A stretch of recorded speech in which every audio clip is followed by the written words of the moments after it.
జీ5 app download చేసుకుని పూర్తి ఎపిసోడ్లని ఉచితంగా చూడండి. లేవండి. అమ్మా లేవండి. ముందు ఏమైంది? వయసు పెరిగిన కొద్దీ కొంతమందికి బుద్ధి రాదు. హే, ఎందుకలా నోరు పారేసుకుంటావు? ఎందుకు గొడవ పడుతున్నారు? నువ్వే చేస్తావా కాంతా? మళ్ళీ ఏమీ తెలియని దానిలా వచ్చి ఎందుకు ఏమిటి అంటావు? నేనేం చేశాను? మొగుడు పెళ్ళాలు మీరిద్దరు అరుచుకుంటూ ఉంటే ఆపడానికొస్తే చెల్లినంటావా? అనక ఇలాంటి వాళ్ళని చేరదీసి మా కొంపల్లో ఎసరు పెడుతుంది. నువ్వు నోర్మోయ్. సుమన నోరెందుకు మూస్తావు నాయని? తన కోపానికి కారణమేంటో తెలుసుకోవాలి కదా. పనిలేని పకీరు ప్రయోగాలు చేశాడంట. అలా ఉంటుంది దీని అవ్వారం. విక్రాంత్, నువ్వాగు. ఇద్దరు వదినలు ఎలా చెప్తే అలా ఆడతారు కాబట్టే శాస్త్రి గారిని ఏమీ అనకుండా చూస్తూ నుంచున్నారీనా.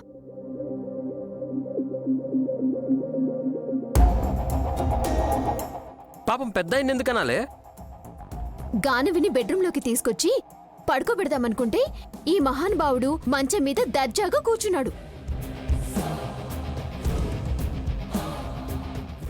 వెరీ గుడ్ శాస్త్రి గారు. సంధిస్తే అంతా మనదే అంటారనుకుంటా. పెద్దయ్యా, మీరీ గదిలోకి ఎందుకొచ్చారు? హాసినమ్మనే కుడివైపు గదిలోకి వెళ్ళమందమ్మా. అయ్యో, నేను మెట్ల వరకే వచ్చి చెప్పడం పొరపాటైంది. ఆ మెట్లు కూడా సుమన బుద్ధిలాగా వంకర్గా ఉంటాయి కదా. రైట్ అన్నా సరే మీరు లెఫ్ట్ సైడ్కి వచ్చేసినట్టున్నారు. గెస్ట్ రూమ్ కి పర్సనల్ రూమ్ కి తేడా తెలీదా శాస్త్రి గారు? ఇన్ని వసతులుండే ఇల్లు చూడ్డమే మొదటిసారమ్మా. అది సంగతి. అనుభవించు రాజా అనుకొని నా గదిలోకి దూరారు. పొరపాటునొచ్చి కూర్చున్నారు, తప్పేంటి? ఇప్పుడు కూర్చున్నారు, అడక్కపోతే అరగంట తర్వాత మీరిద్దరూ పంచుకున్న ఆ మంచం మీద శాస్త్రి గారు సుఖంగా నిద్రలోకి జారుకుంటారు. నువ్వు పిచ్చి మాటలు మాట్లాడక్కసి. వేరే గదిలోకి వెళ్ళమంటే వెళ్తానమ్మా. చెప్తేనే పోతారంట, లేదంటే ఇక్కడే ఉండాలనుకుంటున్నారు. చూసారా? మీరు పోండి ముందు. మంచం మీద సుమన, ఏం చేస్తున్నావ్? అయ్యో! అరే, సుమన, సుమన, సుమన, ఆగు. సుమన, అరే, సుమన, ఆగు. సుమన,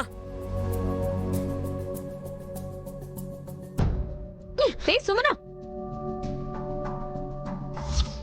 సుమన.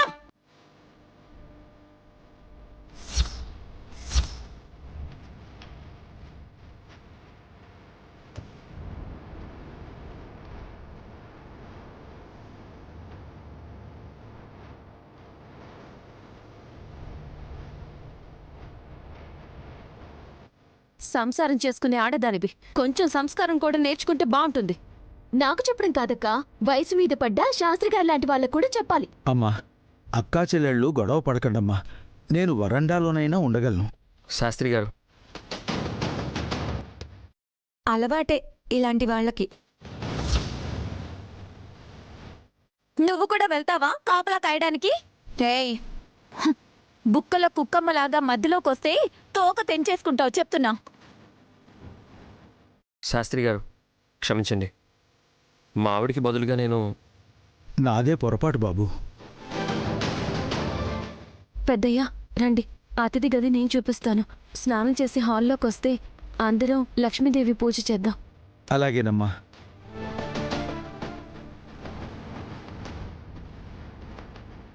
ఇంకా ఏం చూస్తావు?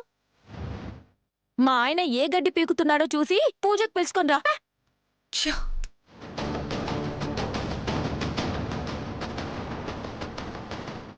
నాకు రాకెట్ కావాలి. నువ్వే 6 అడుగులు బుల్లెట్ పోతాయా? నీకెందుకు రాకెట్? రే అలా బిస్కెట్ వేయకు. అత్తయ్యని కూడా అల్లరి చేయనివ్వు. నయని ఇంట్లోనే మంట పెడుతుందేంటి? కసి, నీకలా అనిపిస్తుందా? తను దీపాలను వెలిగిస్తూ పితృదేవతలకి ఆహ్వానం పలుకుతోంది. అంటే పోయిన వాళ్ళు వస్తారా నాన్న? ఐ మీన్ మీ అమ్మ గాయత్రీదేవి లాంటి వాళ్ళు. పునర్జన్మ ఎత్తిన నన్ను కన్న తల్లి ఎక్కడో ఒక చోట దీపావళి పండుగ వేడుకల్ని చూస్తూ ఉంటుందమ్మా. ఇక్కడికైతే రాదు.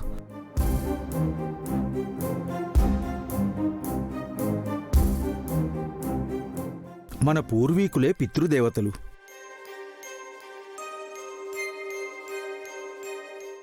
ఈ పండక్కి వంశోద్ధారకుల్ని దీవించడానికి వస్తారు. మతాబులు కాలుస్తూ వారి రాక పట్ల సంతోషాన్ని మనం వ్యక్తం చెయ్యాలి.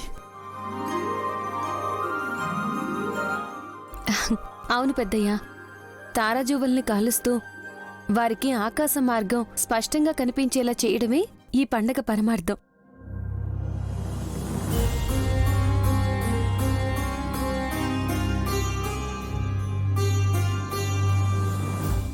వానలు కురవటం, చలి పెరగటం వల్ల సూక్ష్మక్రిములు వ్యాధులు కల్పిస్తూ ఉంటాయి.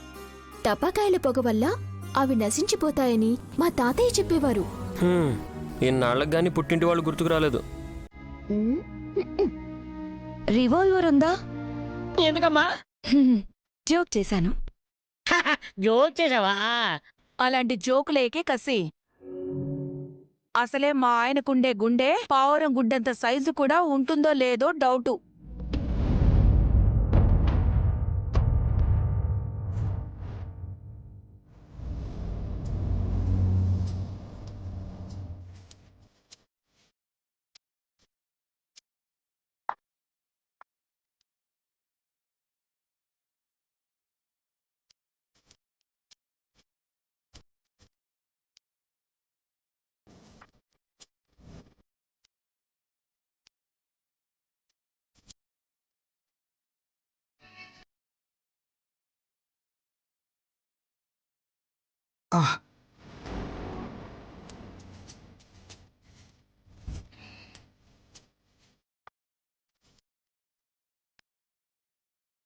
సారీ అమ్మా.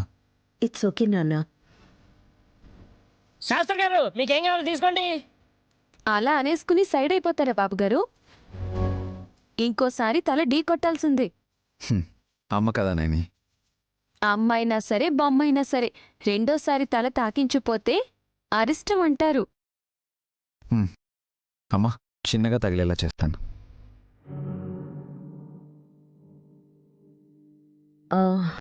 పూజ చేసేటప్పుడు కూడా ఈ కాగితం గాల్లో ఎగిరిపోయింది.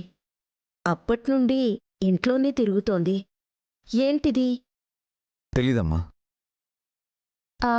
హాసినక్క పసుపు తెచ్చిన కాగితం అది. ఏది చూడ్ని.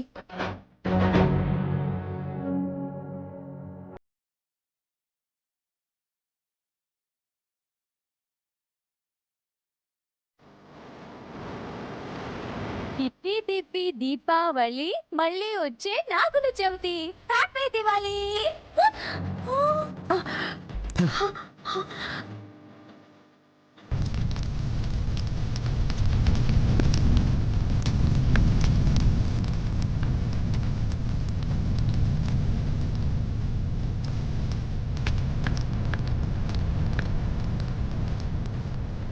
జాతకం కాగితం ఎక్కడో పడిపోయిందయ్యా.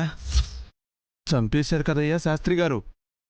అది ఉంటేనైనా సమయానుకూలంగా జాగ్రత్త పడే ఆస్కారం ఉండేది. జీ5 యాప్ డౌన్లోడ్ చేసి అన్ని ఎపిసోడ్స్ పూర్తి ఉచితంగా చూడండి.